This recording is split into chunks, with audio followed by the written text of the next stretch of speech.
Good morning, students. Hope you all are fine and healthy. Students, today we will do chapter number 9 साक्षी पहुंची चांद पर. Okay students, आज हम इस chapter की रीडिंग करेंगे. ठीक है. अब इस चैप्टर में हमें क्या बताया गया है? इस चैप्टर में हमें चांद के बारे में बताया गया है. Students, now we will do उद्देश्य. ठीक है कि इस पाठ का क्या उद्देश्य है. इस पाठ का सबसे पहला उद्देश्य है वैज्ञानिक जानकारी. ठीक है, हमें इस पाठ के माध्यम से चांद के बारे में रोचक तरीके से जानकारी दी गई है.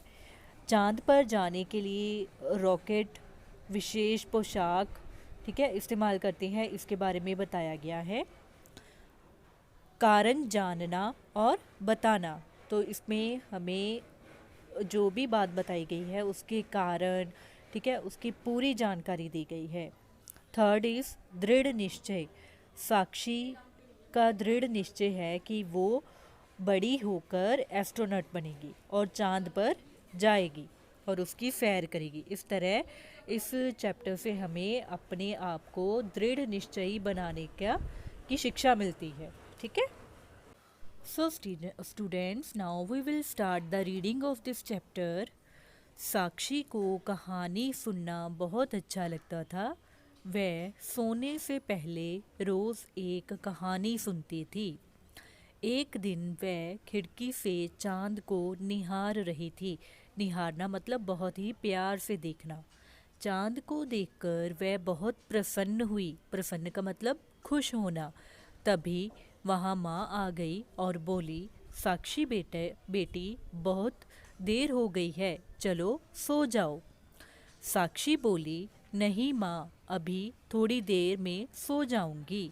देखो ना कितना सुंदर है चांद, बिल्कुल गोल और चमकीला. ओके स्टूडेंट्स, ये एक लड़की साक्षी की कहानी है जिसे कहानी सुनना अच्छा लगता था और वह चांद को देखती रहती थी. एक दिन उसकी माँ उसे सोने के लिए कहती है तो वो कहती है कि देखो ना माँ, चांद कितना गोल और चमकीला है. माँ बोली, हाँ बेटी, आज पूर्णमासी है. पूर्णमासी मतलब जिसको हम पुण्या भी बोलते हैं, इसलिए तुम्हें चांद गोल और रुपहला दिखाई दे रहा है. ठीक है, रुपहला मतलब जिसका बहुत सुंदर रूप हो. ठीक है, तो पूर्णमासी के दिन हमें चांद गोल और रुपहला दिखाई देता है. साक्षी ने कहा, हाँ माँ, आज हमारी कक्षा में भी अध्यापिका ने चांद के बारे में पढ़ाया था. मुझे बहुत मज़ा आया. माँ, मैं भी चांद पर जाना चाहती हूँ. माँ बोली, हाँ हाँ बेटी, यदि तुम मन लगाकर पढ़ाई करोगी तो अवश्य ही अपने इरादे में सफल हो जाओगी. अवश्य मतलब ज़रूर.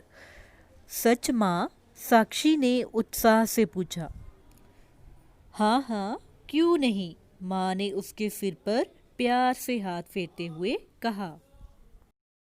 तो इस तरह माँ साक्षी को मेहनत करने के लिए प्रेरित करती है कि अगर वो मन लगाकर पढ़ाई करेगी तो वो अपने इरादों में अपने एम को ज़रूर पा जाएगी.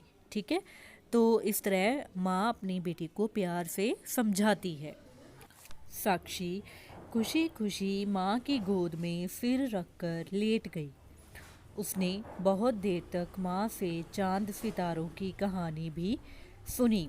इस तरह वो अपनी माँ की गोद में सर रखकर कहानी सुनने लगी. कहानी सुनते सुनते उसे नींद आ गई और वह सपनों की दुनिया में खो गई, मतलब ड्रीम्स देखने लगी. उसके सामने रंगों के दायरे बनने लगे. दायरे मतलब बहुत सारे रंग उसके आसपास घूमने लगे.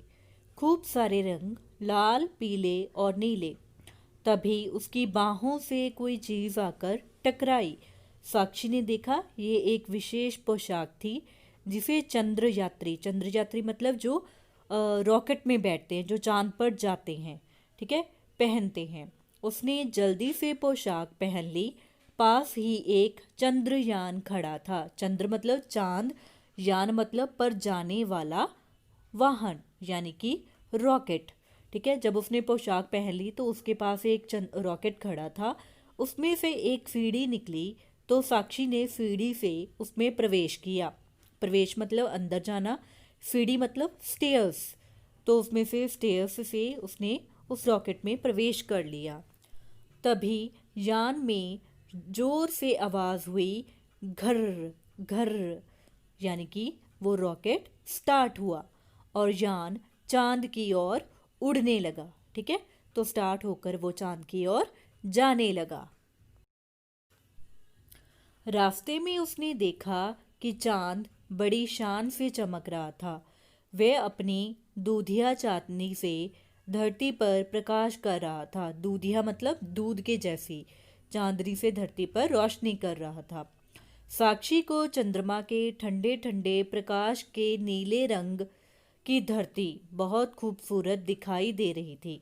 यानी कि जो चंद्रमा का नीला नीला प्रकाश था उसमें उसे अपनी धरती बहुत ही सुंदर दिखाई दे रही थी।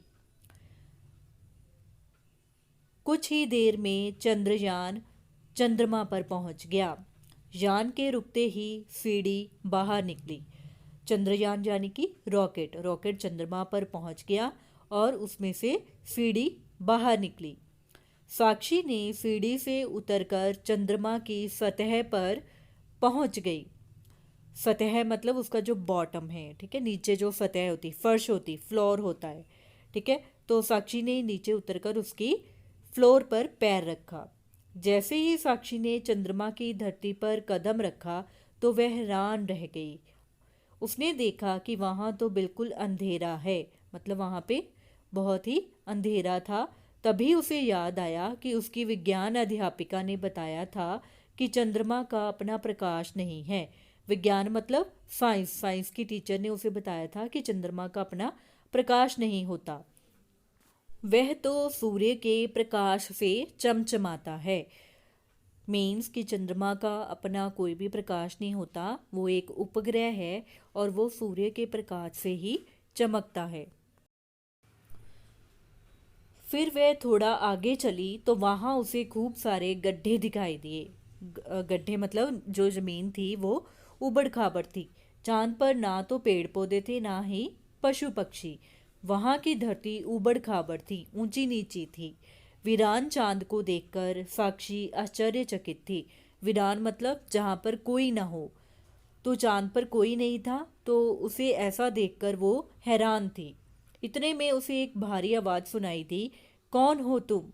आवाज़ सुनकर साक्षी डर गई। फिर संभलते हुए बोली, मैं साक्षी हूँ, आप कौन हैं? तो वो आवाज़ सुनकर पहले तो डर जाती है, फिर दोबारा सवाल पूछती है कि आप कौन हैं? मैं चंद्रमा हूँ, मुझे देखकर सभी प्रसन्न होते हैं। बच्चे मुझे चंदा मामा कहकर पुकारते हैं। तुम धरती के कौन से भाग से आई हो और क्या तुम मुझे वहाँ के बारे में बता सकती हो? उसने कहा। तो चंद्रमा उससे सवाल पूछता है कि वो धरती के कौन से भाग से आई है। साक्षी बोली, हाँ हाँ, क्यों नहीं, मेरा संबंध भारत से है। हमारी धरती बहुत ही सुंदर है, चारों तरफ हरियाली ही हरियाली है। हरियाली मीन्स ग्रीनरी। कहीं ऊंचे ऊंचे पर्वत है तो कहीं बड़े बड़े समुद्र। तो वो अपने देश के बारे में बताती है कि कहीं माउंटेन्स हैं, कहीं सीज हैं और चारों तरफ हरियाली है। चंद्रमा बड़े गौर से साक्षी की बातें सुन रहा था। तो क्या आप मुझे अपने बारे में कुछ बताएंगे? साक्षी ने पूछा। तो साक्षी भी उन्हें अपने बारे में बताने के लिए कहती है। चंद्रमा बोला, मैं एक उपग्रह हूँ और पृथ्वी के चक्कर चारों ओर लगाता हूँ। मेरी दूरी पृथ्वी से लगभग 4 लाख किलोमीटर है। तो चंद्रमा अपने बारे में बताता है कि उसकी पृथ्वी से दूरी 4 लाख किलोमीटर है। जानती हो सबसे पहले मेरी धरती पर किसने कदम रखा था? तो चंद्रमा उससे प्रश्न पूछता है कि चंद्रमा की धरती पर सबसे पहले कौन आया था? तो इसका उत्तर देते हुए साक्षी कहती है, चंद्रमा ने बताया, सबसे पहले मेरी धरती पर 21 जुलाई 1969 को अमेरिका के नील आर्मस्ट्रॉन्ग, एडविन ऑल्ड्रिन और कॉलिंस ने कदम रखा था तो सबसे पहले चांद पर जाने वाले ये तीनों व्यक्ति थे। यहाँ से जब उन्होंने पृथ्वी को देखा तो वे खुशी से उछल पड़े। साक्षी बोली, चंदा मामा, यहाँ आकर हर चीज़ हल्की क्यों हो जाती है? चंद्रमा ने कहा, क्योंकि यहाँ गुरुत्वाकर्षण शक्ति कम है, जिसके कारण यदि हम किसी चीज़ को हाथ से उठाना चाहें तो आसानी से उठा सकते हैं। तो जो चंद्रमा है वहाँ पर गुरुत्वाकर्षण शक्ति कम है, इसलिए हर चीज़ हल्की हो जाती है। साक्षी ने चंद्रमा की बातें सुनकर अच्छा लगा, परंतु अब उसे घर की याद आने लगी। वह यान के पास आई और उसमें बैठ गई। फिर वह रॉकेट में बैठ गई। एक जोर से गड़गड़ाहट हुई और साक्षी को झटका लगा। घबराहट में उसकी आंख खुल गई। वह बिस्तर से उठी। अरे, मैं तो सपना देख रही थी।